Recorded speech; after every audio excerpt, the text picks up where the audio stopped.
Bismillahirrahmanirrahim. Assalamualaikum warahmatullahi wabarakatuh. Alhamdulillah wassalatu wassalamu ala rasulillah ya maba'at. Rabbi syrah li sadri wa yassir li amri wahlul uqdatam min lisani yafqahu qawli. Allahumma allimna ma yanfa'una wanfa'na bima 'allamtana. Allahumma hdina wahdi bina waj'alna sababan wa sabilan liman ihtada. Segala puji hanya bagi Allah, salawat dan salam semoga senantiasa tercurah kepada junjungan kita Nabi besar Muhammad sallallahu alaihi wasallam. Alhamdulillah Bapak Ibu sekalian yang dirahmati Allah, insyaallah kesempatan kali ini kita akan mencoba untuk bisa melanjutkan tentang kisah-kisah para nabi dan rasul dan kisah-kisah yang termaktub di dalam Al-Quran. Tetapi karena ini sudah masuk bulan Rajab ya, dan insyaallah juga di bulan Rajab ini adalah bulan di mana Nabi SAW di Isra dan Mi'rajkan. Maka dalam kesempatan ini saya mau mencoba untuk mengajak Bapak dan Ibu sekalian kembali mentadabburi dari kisah-kisah, wabil khusus tentang untold story-nya dari Isra dan Mi'raj baginda Nabi Muhammad SAW. Kisah Isra dan Mi'raj itu di dalam Al-Quran untuk Isra-nya itu termaktub di dalam surah Al-Isra. Untuk Mi'rajnya itu termaktub di dalam surah An-Najm. Jadi nanti kalau Bapak Ibu ingin kembali merujuk kepada ayatnya, itu bisa dilihat di dalam surah Al-Isra dan surah An-Najm. Saya di waktu yang singkat ini mau mencoba untuk membuat satu bagan kisah ya, sehingga kita insya Allah ada gambaran lah. Karena Isra dan Mi'raj ini adalah mukjizat yang hanya diberikan kepada Nabi Muhammad SAW, tidak kepada nabi-nabi yang lain. Ya, tidak ada nabi-nabi yang lain diberikan mukjizat Isra dan Mi'raj. Dan kalau kita lihat mukjizat terbesar setelah Al-Quran untuk Nabi SAW adalah Isra dan Mi'raj. Tetapi mukjizat ini unik sekali. Ya, kalau kita lihat dari runutan kisahnya, maka kita akan mendapati betapa mukjizat ini adalah merupakan titik balik kejayaan dan kesuksesan dakwah Nabi Muhammad SAW. Secara singkat, Nabi SAW mendapatkan mukjizat Isra dan Mi'raj ini di tahun yang namanya Amul Huzn, tahun kesedihan. Kenapa? Karena di tahun itu bertumpu segala bentuk kelemahan dari Nabi SAW. Nabi SAW kalau dibikin peta secara singkat, di usia 40 tahun beliau menjadi Nabi. Di usia 40 tahun beliau diangkat menjadi Nabi, mendapat wahyu pertama. 3 tahun pertama beliau dakwah sirriyah. Dakwah sirriyah itu dakwah sembunyi-sembunyi. Dakwah sembunyi-sembunyi itu bukan diam-diam begitu, bukan. Tapi person to person. Ketemu Abu Bakar disampaikan tentang wahyu, masuk Islam. Ketemu Abdurrahman bin Auf disampaikan tentang wahyu, masuk Islam. Ketemu dengan Utsman bin Affan begitu. Ya. Sehingga masuk Islam lah satu. Itu dilaksanakan selama 3 tahun. Dilaksanakan selama 3 tahun. Maka fase ketika Nabi mendakwahkan para sahabat itu secara person to person, itu disebut dengan dakwah sirriyah. Masuk tahun keempat baru ada perintah dari Allah untuk dakwah jahriyah, terang-terangan. Maka kala itu Nabi mengumpulkan orang-orang yang ada di Mekah. Bahkan pertama kali dakwah Nabi terang-terangan itu setelah pada para keluarganya, beliau langsung dakwah mengumpulkan orang satu Mekah dan beliau naik di atas bukit Jabal Abi Kubais. Lalu beliau menyampaikan, bagaimana kalau kalian mendengar berita dariku bahwa akan ada musuh yang akan menyerang kalian, apakah kalian percaya? Percaya, semuanya begitu. Nah sekarang ini aku menyampaikan bahwa aku mendapatkan wahyu dari Rabbku, dari Allah Subhanahu wa Ta'ala. Kalian diminta untuk menyembah Tuhan yang Esa. Belum selesai Nabi SAW menyampaikan itu, tiba-tiba paman beliau Abu Lahab menyampaikan, ya Muhammad tabban lak ali hadza jama'atana. Wahai Muhammad, celaka engkau, apakah untuk ini engkau kumpulkan kami di sini? Maka tidak lama dari itu turunlah surah Al-Lahab. Tabbat yada abi lahabi wa tab. Allah ingin menjelaskan bahwa yang celaka bukan Nabi, tapi yang celaka adalah Abu Lahab. Mulai dari situ, maka segala macam bentuk kekejaman kafir Quraisy baru ya terasa untuk orang-orang beriman.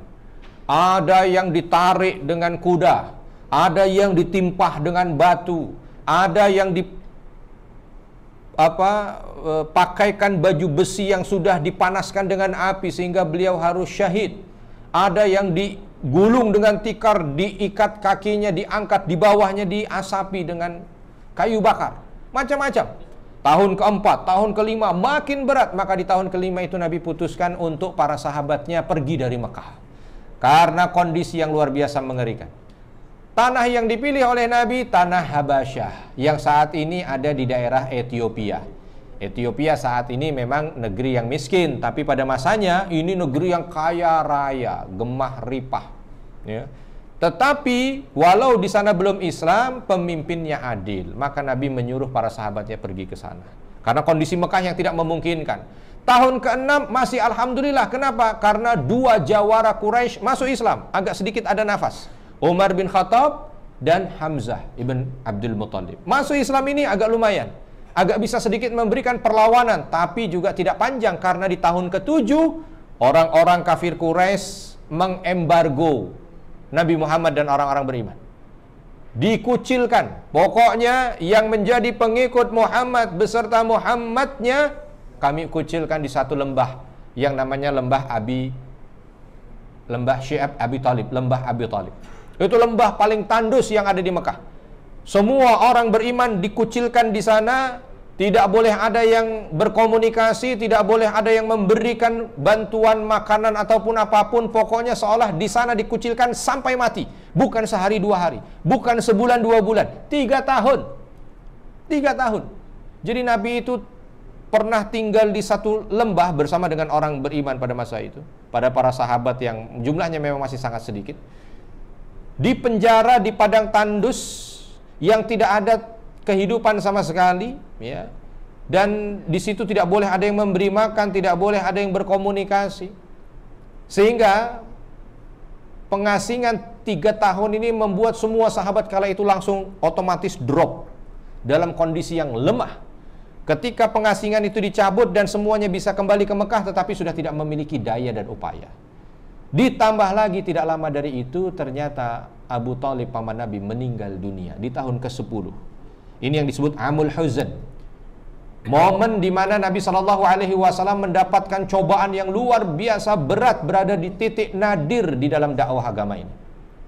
Di tahun ke-10 dari kenabian, bertepatan usia beliau 50 tahun, beliau baru saja dengan kaum muslimin menyelesaikan pengasingan yang membuat kaum muslimin kala itu dalam kondisi yang sangat lemah sekali. Bahkan walau ada Umar, walau ada Hamzah, semuanya tidak berdaya. Karena apa? Baru diasingkan di penjara 3 tahun. Paman Nabi meninggal dunia. Tidak lama dari itu, jarak hanya 2 bulan, ternyata istri Nabi yang mulia Khadijah radhiyallahu anha pun meninggal dunia. Maka di tahun yang sama Nabi kehilangan 2 pendukungnya. Pendukung secara politik pamannya Abu Talib dan pendukung secara ekonomi istrinya Khadijah.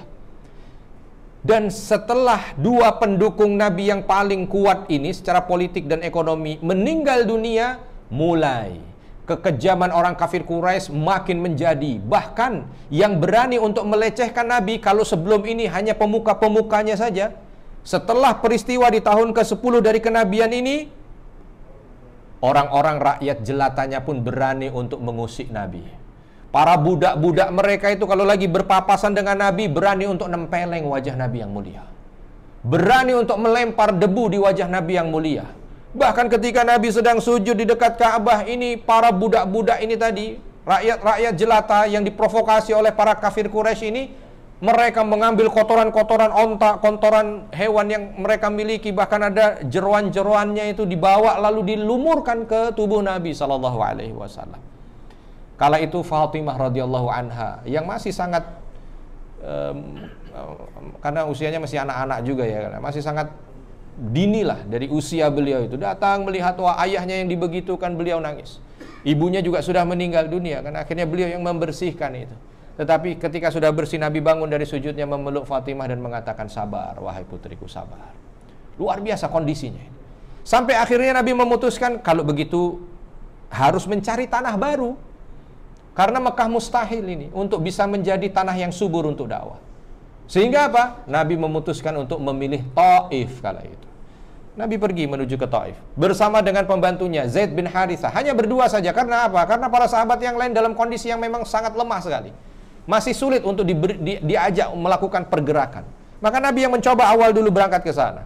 10 hari perjalanan dia dari dari Mekah menuju ke Taif itu, karena memang perjalanan bukan perjalanan biasa, perjalanan yang diincar perjalanannya. Sampai di Taif, yang diharapkan oleh Nabi itu mampu untuk bisa diterima oleh penduduk Taif, menjadi ladang baru dalam dakwah, ternyata tidak. Baru pertama kali masuk sudah mendapatkan perlawanan. Berbagai macam hujatan. Nabi minta dengarkan dulu. Ya, banyak kisah ketika Nabi berada di Taif. Puncaknya ketika para pemuka Taif ini seolah memberikan kesempatan pada Nabi untuk menyampaikan tentang dakwah Islam. Lalu dikumpulkanlah semua orang Taif kala itu. Ketika Nabi menyampaikan tentang dakwah tauhid ini, tiba-tiba pemimpin-pemimpin Taif ini mengatakan, Muhammad, kalau memang ada orang yang ada di Mekah sana berhak untuk menjadi Nabi, dan dengan apa yang kamu sampaikan ini, yang kami dengar ini, kami mengira bahwa Abu Sufyan lebih berhak untuk menjadi Nabi.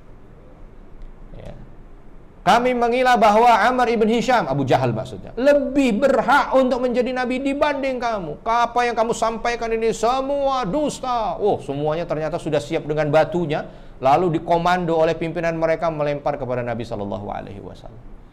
Kala itu Nabi masih mengatakan, sabar sebentar, dengarkan dulu. Tapi ada yang riwayat mengatakan 3 mil itu mereka mengikuti Nabi untuk melempari Nabi dengan batu. Sehingga kala itu Zaid bin Harithah sudah tidak bisa lagi melindungi Rasul SAW. Akhirnya dibawa agak menjauh terus, agak cepat, sehingga jauh dari lemparan orang-orang Taif.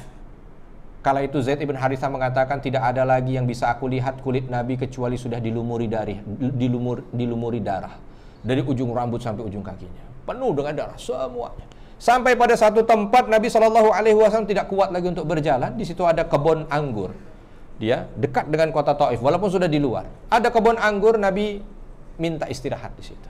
Nggak tahu itu kebun anggur punya siapa. Tapi tiba-tiba pemilik kebun anggur itu melihat, dan ternyata ini juga orang Taif gitu ya. Melihat, ini orang yang dilempari itu ternyata ada di kebun kita. Tadinya ingin mengusir, tapi nggak tega. Ketika melihat Nabi sudah tidak bisa bergerak lagi dengan berlumuran darah, akhirnya dipanggillah budaknya. Kemari.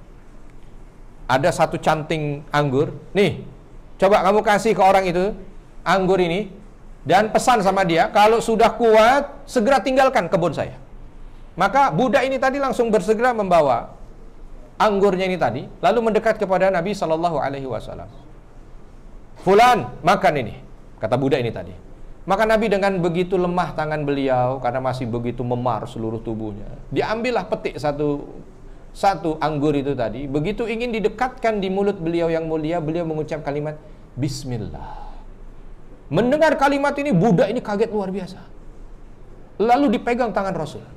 Lalu budak ini mengatakan, demi Allah, belum pernah aku jumpa orang yang ada di tanah ini mengucap apa yang kau ucap. Siapa engkau gerangan? Maka Nabi tidak menjawab, tapi Nabi kembali bertanya, siapa engkau? Aku adalah budak dari orang yang punya rumah ini. Dari mana asalmu? Kata Nabi. Budak ini menjawab, aku berasal dari Ninive.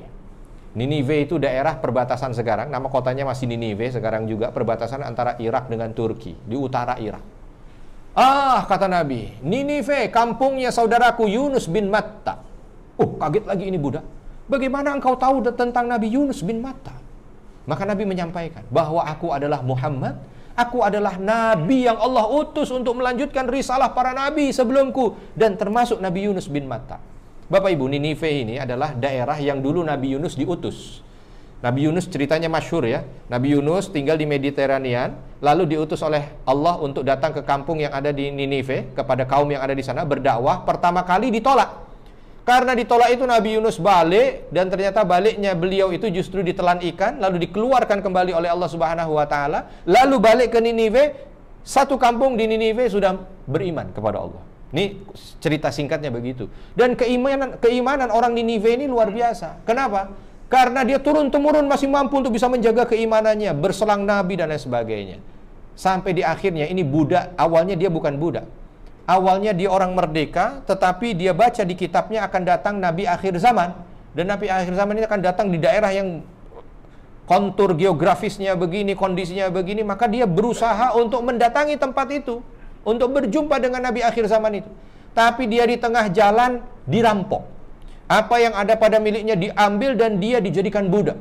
Dijuallah dia, dibeli oleh orang Taif. Takdir Allah mempertemukan dia dengan Nabi Muhammad SAW. Maka ketika mendengar itu tadi, budak ini langsung mengucapkan, bagaimana caranya aku bisa menjadi pengikutmu? Maka Nabi mengajarkan syahadat dan budak ini bersyahadat, asyhadu alla ilaha illallah wa asyhadu anna Muhammad Rasulullah. Hiburan pertama untuk Nabi SAW ternyata ada. Dari sekian halangan dan rintangan, ternyata Allah kirim satu hambanya masuk ke dalam Islam dengan cerita yang begitu panjang untuk bisa menemui Nabi akhir zaman itu. Akhirnya dia pulang, ini budak, majikannya sudah nunggu di sana. Diinterogasi, apa yang kamu bicarakan nampak begitu lama sekali? Lalu budak ini hanya mengatakan, aku hanya kasihan kepadanya, lalu aku hanya menyampaikan apa yang kau ingin sampaikan, aku suruh dia pergi segera setelah dia badannya kuat. Tidak disampaikan tentang Islamnya, ini budak. Setelah itu memang tidak diceritakan lagi bagaimana budak ini, apakah meninggal dunia atau apa, tapi yang jelas kalau meninggal dunia dalam kondisi muslim. Ketika Nabi sudah agak sedikit kuat, beliau berjalan menuju ke Mekah, mau pulang ke Mekah lagi. Walaupun kondisi Mekah sudah agak rumit mau dimasuki, tapi beliau tidak ada tempat yang lain. Berangkatlah beliau menuju ke Mekah. Di tengah perjalanan, beliau istirahat lagi. Sambil istirahat, beliau membaca Al-Quran. Ketika membaca Al-Quran, bersamaan dengan itu, ada rombongan jin. Beberapa riwayat menyampaikan jumlahnya ribuan, bergerak dari Irak menuju ke Yaman. Asalnya di Yaman, cuman ini datang dari Irak menuju ke Yaman. Tiba-tiba rombongan jin ini mendengar apa yang diucapkan oleh Nabi. Mereka semua turun ke sana. Pimpinannya mengatakan, tidak pernah aku dengar dari manusia apa yang dikatakan seperti yang dikatakan orang ini. Maka mereka semua mendengarkan Quran yang dibaca itu. Lalu pimpinan jin ini, dengan izin Allah, akhirnya Nabi SAW diberitahu bahwa ada jin yang datang ke sana. Lalu terjadi komunikasi antara Nabi dengan jin ini tadi. Setelah itu tadi, apa yang disampaikan oleh Nabi diterima oleh semua jin dari Nusaybin, namanya jin dari Yaman ini tadi. Maka mereka semua masuk Islam. Bersamaan dengan ini turunlah surah Al-Jin. Kalau Bapak Ibu baca dalam Al-Quran ada surah Al-Jin, ini asbabun nuzulnya di sini. Sehingga mereka pulang ke Yaman, ribuan jin ini menjadi juru dakwah untuk jin-jin yang lain yang ada di sana. Karena memang agama Islam ini bukan hanya sekadar untuk manusia, tidak, tetapi untuk dua makhluk, jin dan manusia.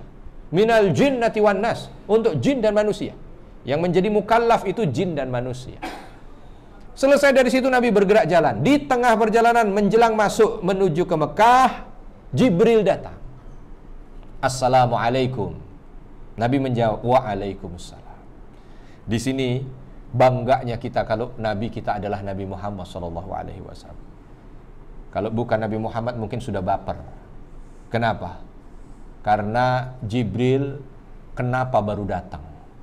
Waktu ditolak oleh penduduk Taif, kenapa nggak datang? Waktu dilempari batu, kenapa nggak datang? Waktu begini kenapa nggak datang? Udah mau nyampe Mekah lagi seolah kok baru datang. Kemana aja, bahasanya kan begitu. Tetapi Nabi justru ingin mengajarkan kepada kita, inilah dia ikhtiar. Tidak berpangku tangan pada siapapun, hanya bersandar pada Allah. Maka ketika Jibril datang dalam kondisi seperti itu, Nabi juga tidak pernah protes. Menjawab salam dengan begitu anggun. Waalaikumsalam warahmatullahi wabarakatuh. Dan Jibril pun mengatakan, wahai Muhammad, aku kesini atas permintaan malaikat penjaga gunung. Ternyata bukan permintaan Jibril sendiri, permintaan malaikat penjaga gunung. Ini ada malaikat penjaga gunung minta untuk diantarkan bertemu denganmu. Dia ada keperluan, sampaikan. Maka Nabi memberikan isyarat, silakan sampaikan. Masih memar tubuh Nabi. Malaikat penjaga gunung ini menyampaikan, wahai Muhammad, aku sudah meminta izin kepada Rabbku, dan aku telah diizinkan.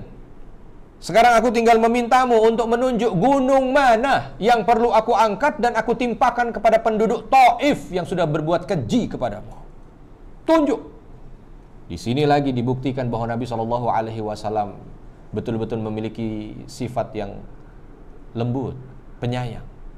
Kalau kita nggak kebayang gitu ya, lagi punya masalah, lagi sakit hati luar biasa, didatengin malaikat penjaga gunung. Dia bilang ke kita, Pak, mana Pak gunung yang mau diangkat? Saya angkat sekarang, saya timpakan ke dia. Semua gunung kita tunjuk. Pangrango gede, ya Salak dan lain sebagainya, semua mungkin sampai Ijen.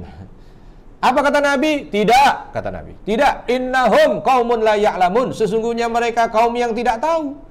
Mereka menolak, mereka mencaci, bahkan mereka menimpukiku dengan batu hanya sebab satu, karena mereka tidak tahu. Dan aku berdoa kepada Allah di saat ini agar Allah berikan kepada mereka keturunan yang beriman kepada Allah Subhanahu wa taala. Dan doa itu nanti terkabul, walau jaraknya agak panjang 10 tahun berikutnya, tapi doa itu terkabul. Tapi bisa dibayangkan nih, memar masih tubuh beliau itu, mungkin sisa-sisa darah masih ada di sebahagian titik. Badannya masih susah untuk digerakkan karena lemparan batu itu tadi. Tetapi ketika ada kesempatan untuk membalas, justru Nabi doakan. Luar biasa. Singkat cerita, Nabi mendekat ke Mekah, tapi tidak mungkin masuk ke Mekah karena orang Mekah sudah bersiap untuk membunuh Nabi kalau melihat Nabi lagi. Maka Nabi berusaha dengan ikhtiar lagi kepada untuk mencari suaka kepada kabilah-kabilah yang ada di sekitar Mekah. Dapat satu kabilah yang alhamdulillah dengan izin Allah memberi suaka, akhirnya Nabi masuk. Disitulah Nabi ketika masuk di kota Mekah turun surah Yusuf. Surah Yusuf, satu surat full.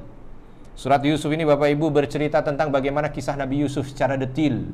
Dari beliau kecil, keluarganya pada iri dengki, lalu memasukkan beliau ke sumur. Di dalam sumur gelap itu tidak ada yang membantu, tiba-tiba ada kafilah datang yang ambil Yusuf, dibawa ke Mesir, dijual jadi budak, dibeli oleh gubernur, hidup di rumah gubernur, tapi tiba-tiba difitnah, fitnah keji berzina, dimasukkan penjara, nggak ada yang peduli. Tapi akhirnya pertolongan Allah datang dengan raja yang mengetahui tentang keberadaan Yusuf yang bisa menakwilkan mimpi. Lalu setelah itu diminta untuk menjadi orang dekat raja, diperintah untuk menjadi perdana menteri. Terus cerita satu full. Di situ letaknya. Seolah surat Yusuf ini menjadi pelipur lara baginda Nabi Muhammad SAW. Seolah surat Yusuf ini menjadi motivasi untuk Nabi. Makanya kadang-kadang saya heran kalau di Indonesia surat Yusuf ini dibaca biasanya oleh orang hamil. Tujuannya supaya anaknya ganteng kayak Nabi Yusuf. Wallahu a'lam, saya tidak tahu tuntunannya dari mana. Tapi kalau ini dibaca dalam kondisi yang misal kondisi yang lagi sempit, susah, lalu dibaca surah Yusuf, masih berkesesuaian karena Nabi menerima surat ini dalam kondisi yang sempit itu tadi, terjepit itu tadi. Tidak lama dari itu, di satu malam, ya di bulan Rajab tanggal 27, tiba-tiba menjelang awal malam, ya kalau bahasa kita sekarang mungkin ba'da isya gitu ya. Jibril datang ke rumah Nabi SAW, tidak ketuk pintu, tidak beri isyarat, datang langsung dari atas atap masuk ke kamar Nabi. Ya, karena malaikat jadi atap nggak rusak. Ya, kecuali kalau kucing atap rusak. Ini malaikat atap masuk. Nabi SAW kala itu kaget karena Jibril langsung masuk dan dalam kondisi yang seolah genting, lalu mengajak Nabi keluar. Nabi mengikut. Lalu dibawa menuju ke dekat Ka'bah, diminta untuk tidur terlentang, ya, posisinya antara pintu Ka'bah dengan makam Ibrahim. Di antara itu posisinya. Tidur kala itu Ka'bah sudah sepi, ya. Jangan bayangkan seperti sekarang. Kalau sekarang jam 10 masih rame. Kalau dulu enggak, dulu Ka'bah itu kalau sudah matahari terbenam tidak ada orang ke Ka'bah. Semua pulang ke rumahnya dan rata-rata rumah kala itu menjauh dari Ka'bah. Jadi kalau Ka'bah kala itu Nabi datang malam hari nggak ada yang lihat. Ya. Bangunan yang ada di dekat Ka'bah itu yang besar hanya satu di hadapan Ka'bah, namanya Darun Nadwah, tempat parlemennya orang-orang Quraisy. Hanya dua bangunan itu. Yang lainnya semuanya menjauh dari Ka'bah. Ya. Nabi di situ diminta untuk tidur, dibelah dadanya. Seolah di situ Nabi langsung diingatkan kembali memori puluhan tahun yang lalu di usia beliau 4 tahun datang orang yang tak dikenal meminta beliau tidur dan membelah dada beliau, dan ternyata itu adalah Jibril. Maka ini disebut pembelahan dada kedua. Ya, persiapan, kalau kala itu persiapan untuk menjadi nabi, saat ini persiapan untuk Isra dan Mi'raj. Nah, Isra dan Mi'raj ini adalah mukjizat yang tidak pernah diberikan kepada Nabi selain Nabi Muhammad SAW. Kala itu langsung kembali, ya, jangan tanya gimana caranya dijahitnya apa segala macam, wallahu a'lam. Tapi yang jelas ini adalah pembedahan. Dan kalau ada yang tanya apakah pembedahan, operasi dan lain sebagainya ada sunnahnya? Ada. Kenapa? Malaikat Jibril pernah melakukan pembedahan. Ketika Nabi bangun, di sebelahnya sudah ada hewan yang bukan hewan bumi, yang disebut buruk. Nabi menceritakan bahwa buruk itu lebih pendek dari kuda, tapi lebih tinggi dari bighal atau dari keledai. Bighal, keledai kita nggak ada, jadi nggak bisa membayangkan. Jadi gambarannya adalah seperti kuda tapi kecil sedikit. memiliki sayap. Ketika Nabi ingin naik ke situ, tiba-tiba ini bergerak-gerak seolah meronta gitu. Sampai dipegang kepalanya itu oleh malaikat Jibril. Wahai Buraq, tenang. Tidak akan pernah ada yang menaiki punggungmu lebih mulia dari Muhammad. Seketika langsung Buraq itu tenang. Nabi naik ke atas. Lalu melesat membawa pergi Isra. Asra bi'abdihi laylan minal masjidil haram ilal masjidil aqsa. Dibawa pergi dari Masjidil Haram ke Masjidil Aqsa. Kecepatannya bagaimana? Tidak diberitahu berapa kilometer per jam. Tapi Nabi hanya mengatakan satu kedip mata, hilang ini Buraq. Ya, jadi kecepatannya, ya, kecepatan apa itu? Wallahu a'lam. Tetapi secepat itu pun Nabi diberhentikan di 3 tempat sebelum sampai di Baitul Maqdis. Tempat pertama diberhentikan di Yathrib, Madinah. Ketika turun di situ, malaikat Jibril menyampaikan pada Nabi, wahai Muhammad, inilah dia tanah hijrahmu. Bukan tanah-tanah sebelum ini yang pernah kau hijrahi. Bukan Habasyah, bukan Taif. Ini tanah yang akan kau hijrahi. Makanya nanti di sini ada memori tersendiri ketika Nabi berjumpa dengan orang-orang dari Madinah di saat haji. Nah, ini yang diberitakan oleh Jibril. Maka Nabi luar biasa semangat untuk mendakwai mereka. Karena sudah diberikan isyarat. Naik lagi berangkat. Turun yang kedua di mana? Di Bukit Tur Saina. Di Wadil Muqaddas Tua. Di satu lembah yang disebut dengan lembah tua, yang lembah itu disebut lembah Muqaddas, lembah suci. Kenapa? Karena di lembah itu yang dekat dengan gunung Nabi Musa pernah didatangi oleh Allah Subhanahu wa taala dengan firman-Nya. Langsung Allah berbicara dengan Nabi Musa di situ. Sehingga Nabi Musa itu mendapat gelar julukan Kalimullah, Nabiullah yang diajak bicara langsung oleh Allah tanpa perantara. Diminta untuk datang ke sana. Seolah menjadi napak tilas, di sini dulu pernah ada Nabi juga. Berangkat lagi. Makanya di situ nanti dalam perjalanan Nabi menjelaskan, aku melihat saudaraku Musa dikuburkan di antara bukit-bukit merah menjelang Baitul Maqdis. Dan aku lihat Musa di sana sedang dalam kondisi sholat. Ya. Ini dalam peristiwa Isra dan Mi'raj juga. Tapi dari atas melihat. Terus sampai diturunkan di mana? Bait Laham. Lalu disampaikan bahwa itu adalah tempat di mana Nabi Isa alaihi salam dilahirkan. Bait Laham, apakah Bethlehem sekarang ataukah daerah yang namanya Erikho atau Jericho, wallahu alam. Tapi yang jelas disitulah ditunjukkan tempat Nabi Isa alaihissalam lahir, langsung sampai turun di Masjidil Aqsa. Di Masjidil Aqsa, Buraq seolah langsung tahu tempatnya, tempat parkirnya di sebelah barat Masjidil Aqsa. Jadi Masjidil Aqsa itu Bapak Ibu, dia komplek. Bukan 1-2 bangunan, bukan ya. Dia komplek, luasnya 14,4 hektar. Di atasnya sekarang ini ada 7 atau 8 bangunan. Yang paling besar yang ada di sentral, yang ada di tengah disebut Dome of the Rock, kubah batu. Karena apa? Di dalamnya ada batu. Jadi dibangunlah bangunan itu pertama kali oleh Umar bin Khattab untuk melindungi batu yang dulu sebelum kiblat dipindah ke Ka'bah itu menjadi sentral kiblat. Ya, makanya letaknya ada di tengah. Batunya besar seperti ini. Itu batu agak sedikit posisinya satu sudutnya naik. Riwayatnya dulu Nabi Mi'rajnya dari atas batu itu. Ketika malaikat Jibril ingin naik, batu ini tiba-tiba bergerak naik. Memang ada cekung begitu, tapi tidak seperti dipahat. Lalu Jibril mengatakan, mau kemana engkau batu? Jibril, asalku dari surga, aku pun ingin balik ke surga. Kata Jibril, belum saatnya. Maka batu itu berhenti. Jadi ada beberapa tempat atau beberapa bagian di bumi ini itu yang ternyata tempatnya aslinya surga. Satu, Raudhah yang ada di Masjid Nabawi. Dalam beberapa riwayat disampaikan ketika kiamat datang nanti Raudhah ini tidak hancur tapi dia akan kembali menuju tempatnya di surga. Lalu yang kedua, Hajar Aswad. Tapi sekarang sudah jadi kecil-kecil. Yang ketiga batu ini tadi, kalau umpama sahih riwayat ini batu ini dari surga. Makanya kalau saya lagi bawa jamaah itu, waduh, agak hati-hati juga. Ya. Kenapa? Satu, kesempatan untuk nyium jauh lebih besar kan? Kalau nyium Hajar Aswad itu, waduh, cuman batu kecil, cium-cium, gesek kanan, tonjok kiri. Ada yang kayaknya udah nyium lama gitu, tapi kok begitu keluar kok kayak bau minyak rambut. Oh, ternyata kepala orang yang dicium, bukan Hajar Aswad. Sebab saat nyium nggak ngelihat, matanya ketutup semua, udah pokoknya. Wah, ini bebas mau cium. Kalau itu sih masih nggak ada masalah nyium. Cuman masalahnya, apalagi waktu zaman batu akik itu, Pak. Oh, itu ada yang cari-cari selah-selahnya, mungkin mencari yang gompel. Ya, kalau ada yang gompel tuh batu bisa dibawa pulang. Di Indonesia dijadikan batu. Tapi alhamdulillah itu batu tidak gompel. Tapi alhamdulillah juga orang-orang Palestina mengerti tentang tauhid luar biasa sehingga tidak ada yang mengkultuskan batu itu untuk disembah, diberi sesajen dan lain sebagainya, nggak ada, bersih. Alhamdulillah. Nah, itu bangunan pertama. Bangunan kedua ada Masjid Kibli, bangunan yang lain ada Masjid Marwani, masjid macam-macam. Di antaranya yang berdempetan dengan tembok ratapan. Ada satu ruangan yang disebut dengan Masjid Buraq, karena Buraq ini bukan kendaraan Nabi Muhammad saja, tapi kendaraan para nabi. Semua nabi diberikan fasilitas Buraq, tapi syaratnya ketika naik Buraq tidak boleh bawa keluarga. Ya, sehingga nabi itu hanya sendiri saja.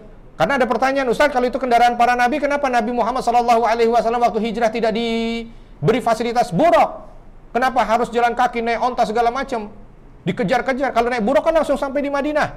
Karena Nabi bawa Abu Bakar, bawa teman, jadi tidak boleh naik fasilitas kendaraan dinas. Ya. Begitu juga Nabi Ibrahim, waktu bawa Siti Hajar dengan Ismail kecil, kala itu jalan kaki dari Hebron menuju ke Mekah, pulangnya naik Buraq. Kenapa waktu jalan kaki berangkat pulang naik Buraq? Karena jalan bawa istri dan anak, pulang sendirian. Ya. Buraq, artinya Buraq itu bukan hanya kendaraannya Nabi Muhammad, tapi kendaraan para nabi. Sampai di sana langsung digiring ke depan. Ada dua riwayat, kala itu riwayat yang pertama, dan ini yang kita pakai saja, bahwa Nabi sudah ditunggu oleh 120.000 Nabi dan Rasul. Hadir semuanya memenuhi pelataran Masjidil Aqsa, menunggu Nabi. Kebayang betapa meriahnya malam itu. Nabi yang dalam kondisi susah, sulit, tekanan yang luar biasa, sedih, titik nadir dakwah, jumpa dengan para pendahulunya yang semuanya pasti ketika bersalaman akan memberikan doa dan support. Kan nggak mungkin diam-diam aja kan. Memberikan doa yang kuat, wahai Muhammad, yang sabar, yang gitu kan. Jadi semangat lagi. Begitu sampai di depan, di dekat batu itu, di situ dijumpa ada Nabi Ibrahim, ada Nabi Adam, lalu ada malaikat Jibril. Malaikat Jibril datang dengan 3 cawan. Ada cawan A, cawan B, cawan C. Begitu disuguhkan kepada Nabi SAW, masing-masing cawan ada isinya yang Nabi kala itu tidak tahu. Ini ujian untuk Nabi. Lalu kala itu Jibril mengatakan, wahai Muhammad, ujian pertamamu sebelum Mi'raj. Pilih di antara 3 ini. Lalu Nabi memilih salah satu. Apa yang dipilih? Kita lanjutkan di kajian bulan depan. Karena pas sudah jam 1. Jadi insya Allah kita akan lanjutkan. Kalau ini selesai kisah Isra-nya, di bulan depan kita akan lanjutkan kisah Mi'raj-nya. Kalau ada kesalahan saya mohon maaf dan kepada Allah menampun. Subhanakallahumma bihamdika asyhadu an la ilaha illa anta astaghfiruka wa atubu ilaik. Assalamualaikum warahmatullahi wabarakatuh.